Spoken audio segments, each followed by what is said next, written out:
Assalamualaikum warahmatullahi wabarakatuh. Kami dari kelompok 2 akan mempresentasikan UAS PBTI kami yang berjudul Analisis SWOT pada PT Indofood Sukses Makmur Terbuka.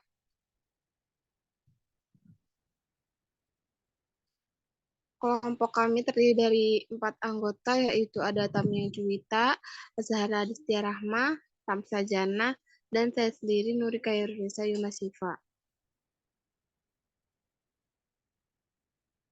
Berikut adalah materi yang akan dibahas, yaitu ada latar belakang, rumusan masalah dan tujuan, analisis SWOT internal dan eksternal, tabel IFAS, EFAS, SFAS, dan tabel metrik SWOT, kemudian grand strategi, dan yang terakhir kesimpulan. Selanjutnya akan dibacakan oleh Ramsa Jana. Ini saya akan membacakan latar belakang. PT Indofood Sukses Makmur Terbuka adalah perusahaan pengolahan makanan dan minuman yang didirikan pada tahun 1971. Perusahaan ini berkomitmen untuk memproduksi makanan halal yang berkualitas tinggi dan aman. Aspek seperti kesegaran, kebersihan, nilai gizi, rasa, kepraktisan, keamanan, dan kehalalan konsumsi selalu menjadi prioritas perusahaan untuk memastikan kualitas produk yang prima secara konsisten. Pada akhir tahun 1980-an, PT Indofood Sukses Makmur Terbuka mulai beroperasi di pasar internasional, mengekspor mie instan ke negara-negara ASEAN, Timur Tengah, Hong Kong, Taiwan, Cina, Belanda, Inggris, Jerman, Australia, dan negara-negara Afrika. Kepopuleran produk makanan dan minuman instan di masyarakat memunculkan perusahaan lain yang membuat produk sejenis. Tidak hanya persaingan dari perusahaan lain, anak perusahaan PT Indofood Sukses Makmur juga harus ikut bersaing satu sama lain. Strategi SWOT dibutuhkan agar PT Indofood Sukses Makmur bisa mendapatkan keuntungan. Next.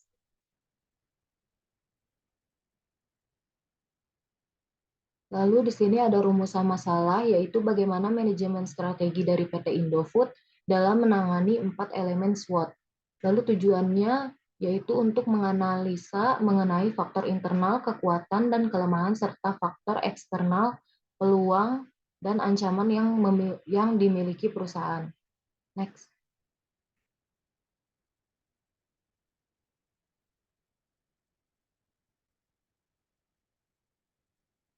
Lalu di sini ada analisis SWOT. Analisis SWOT bertujuan untuk menggambarkan situasi dan kondisi yang sedang dihadapi dalam suatu perusahaan, atau bisa kita artikan sebagai metode perencanaan suatu strategi dengan mempertimbangkan sekaligus mengevaluasi 4 komponen utama, yaitu strength atau kekuatan, weakness atau kelemahan, opportunity atau peluang, dan threats atau ancaman. Next.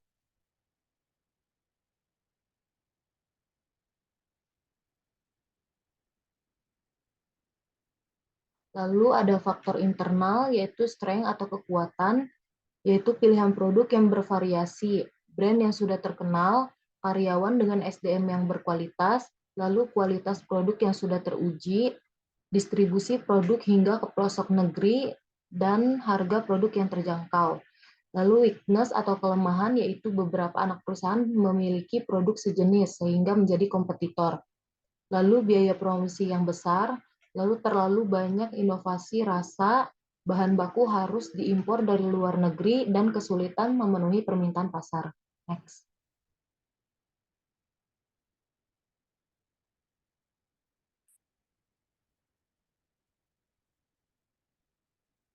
Lalu faktor eksternalnya yaitu ada opportunity atau peluang, yaitu review dari food blogger di sosial media, lalu tingginya permintaan ekspor produk, penjualan melalui e-commerce, dan target pasar yang luas.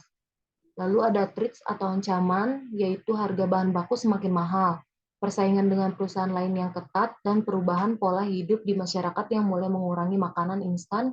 Yang terakhir ada kehadiran produk asing sejenis pasar Indonesia. Next. Selanjutnya di sini ada tabel IFAS dari kekuatan dan kelemahan. Yang pertama, faktor strategi internal kekuatan. Di sini bobotnya dia 0,56. Kemudian ratingnya dari pilihan produk yang bervariasi, dia ratingnya 3,3. Brand yang sudah terkenal, ratingnya 3,5. Karyawan dengan sumber daya manusia yang berkualitas, ratingnya 3,6. Kualitas produk yang sudah teruji, ratingnya 3,6. Distribusi produk hingga ke pelosok negeri, ratingnya 3,5. Kemudian yang terakhir, harga produk yang terjangkau, ratingnya 3,7. Lalu kemudian untuk mendapatkan nilai skor, bobot dikali rating 0,09 dikali 3,3 sehingga menghasilkan nilai 0,30 dan seterusnya. Kemudian skornya dijumlahkan mendapatkan hasil 1,98. Faktor strategi internal dari kelemahan, dia bobotnya 0,45. Lalu ratingnya poin pertama 3,5, poin kedua 3,6, poin ketiga terlalu banyak inovasi rasa, dia ratingnya 2,9, poin keempat ratingnya 3,4, dan yang terakhir ratingnya 3,4. Skornya didapatkan hasilnya 1,51. Lalu dijumlahkan total dari kekuatan dan kelemahan.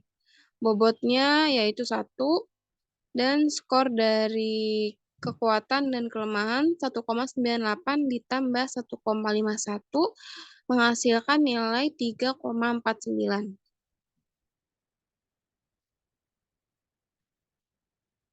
Kemudian di sini ada tabel EVAS dari peluang dan ancaman.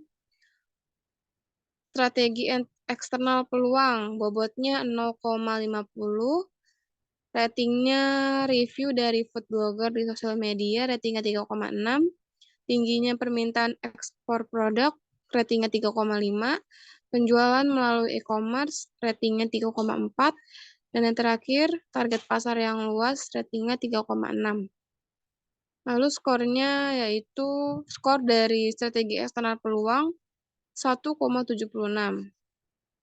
Yang terakhir, faktor strategi eksternal dari ancaman. Dia bobotnya 0,50, kemudian ratingnya, dan skornya 1,73. Lalu kemudian dijumlahkan total dari peluang dan ancaman, nilai bobotnya 1. Lalu skornya dari eksternal peluang 1,76 dan eksternal ancaman 1,73 dijumlahkan sehingga menghasilkan nilai 3,49.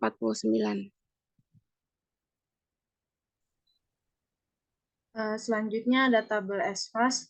Yang pertama ada harga produk yang terjangkau yang merupakan strength dengan bobot 0,05, rating 3,70 dengan skor 0,185 untuk durasi jangka pendek.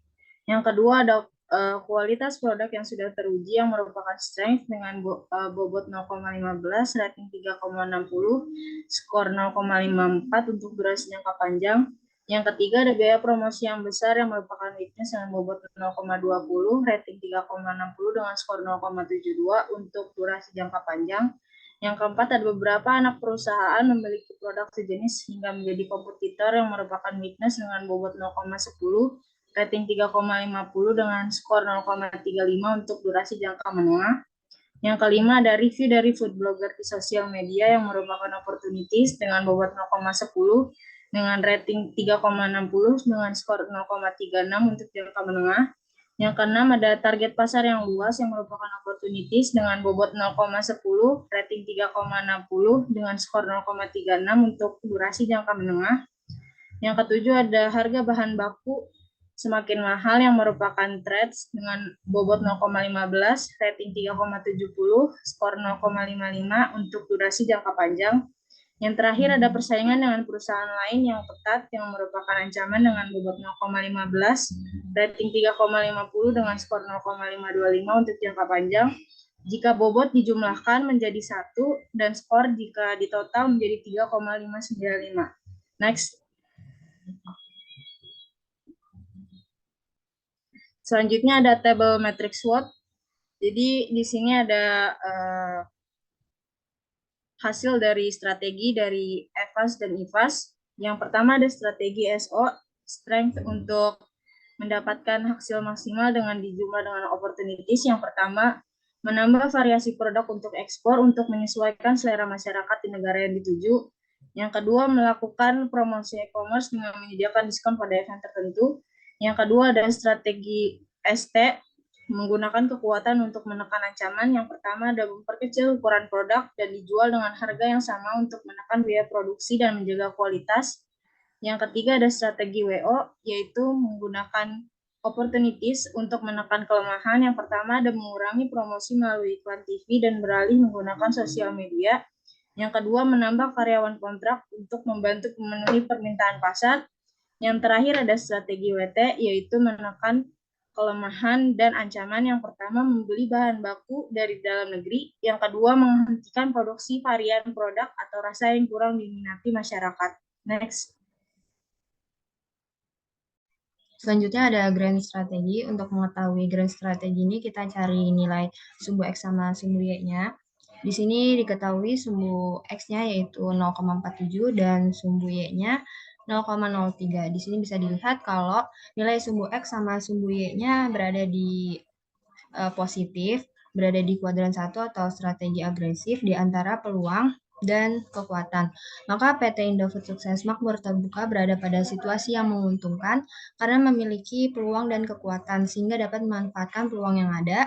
Strategi yang diterapkan yaitu mendukung kebijakan pertumbuhan yang agresif seperti menambah variasi produk untuk ekspor dengan menyesuaikan selera masyarakat di negara yang dituju dan melakukan promosi e-commerce dengan menyediakan diskon pada event tertentu.